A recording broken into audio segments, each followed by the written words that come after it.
Hey there, I'm Aki, and today I'm making a prediction video about what I think Subnautica 3 will be about. This is purely a speculation video, none of this is confirmed, but I would also love to hear what you think the devs are going to do in the comments down below. I'll be taking a realistic approach, so less wishful thinking and more of what I think they're actually going to do with the game. Now before we start, I have to say that I think there's also a chance that they do something completely different and unexpected. So for example, they could switch up the entire genre and instead of a survival game, make it a construction and management game like Factorio x Subnautica or something. If that is the case, then of course this entire video is useless. But I think there's a higher chance that they don't do something completely unexpected. That being said, let's go. In case you didn't know, the next Subnautica game is being developed in Unreal Engine 5. So I think we'll get a massive graphics and performance upgrade. For reference, this is real-time footage from Unreal Engine 5. I don't think Subnautica will be this realistic, but I think it'll look much better than Subnautica 1. And most likely also run a lot better, especially on lower end computers and probably also consoles.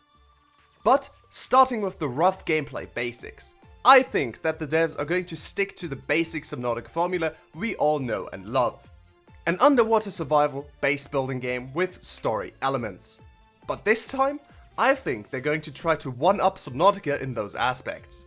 Now this could simply mean adding more base pieces, biomes, vehicles and tools, but I think they're also going to do something like adding an entire new system. This could for example be like base defense with certain creatures attacking your base, or a character leveling system where you get progressively better and better at everything you do, like many other survival games use. Or maybe an in-depth terraforming system that isn't just adding and removing terrain, but also stabilizing or changing an ecosystem, maybe even paired with genetic engineering. Now I don't think they'll actually do any of this, but this should give you an idea of the scope of the new system I'm talking about when I say I think they're going to add new systems. Of course, they'll also want to improve on existing systems, so maybe they will expand the weather system from below zero to have actual in-game effects, like storms on the surface causing waves and underwater movements that push you around. As for the map, I don't know if they'll make a bigger map, a smaller map, or if they will just stick to the same size as the original Subnautica map. I honestly have no idea here, so you can let me know what you think. Also, I'm live on Twitch twice a week and I would love if you could come hang out. Story-wise, I think they'll go back to Subnautica's indirect story, since the very handheld story in Below Zero was one of the main things people criticized about it. Maybe not quite as indirect as in Subnautica, with some more direct clues, but I really don't think it'll be nearly as handheld as Below Zero. Overall though, I think the game will have a big twist, compared to Subnautica and Below Zero. Something like you not actually crashing on the surface of the planet, but starting underwater and having to make your way to the surface. Maybe you crashed in the ocean and your spaceship burrowed itself in some caves, and before oxygen runs out, you need to stabilize it and eventually reach the surface.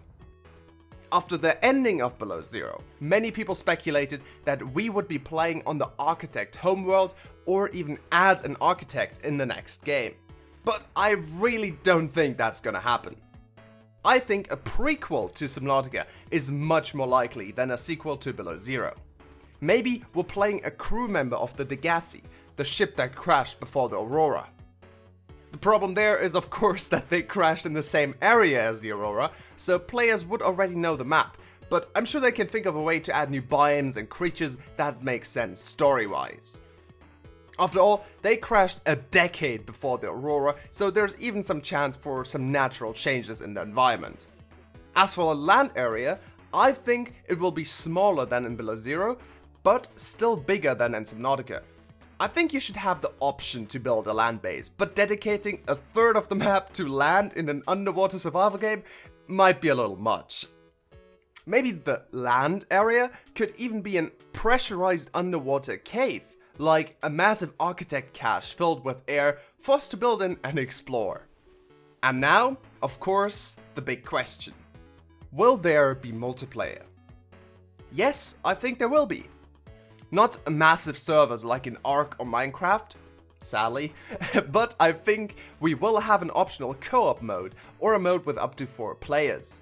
The devs have hinted at this before, and they originally wanted a multiplayer mode in Subnautica, so I feel like Subnautica 3 is just the perfect opportunity to do that for them. Now, it's important to say that I don't think this will be the default mode. I think the default mode will still be single player survival, but I think there will be an option to go multiplayer. In this mode, any story progression would most likely be disabled, and resource spawns and costs would be rebalanced. Maybe we would even get a new vehicle that requires multiple people to pilot, but I don't know how realistic that actually is, since that would require an entire new model, system and animations for something that a lot of people will never see. I definitely think there would be multiplayer specific challenges and goals to achieve with your friends though, otherwise it would get boring very fast.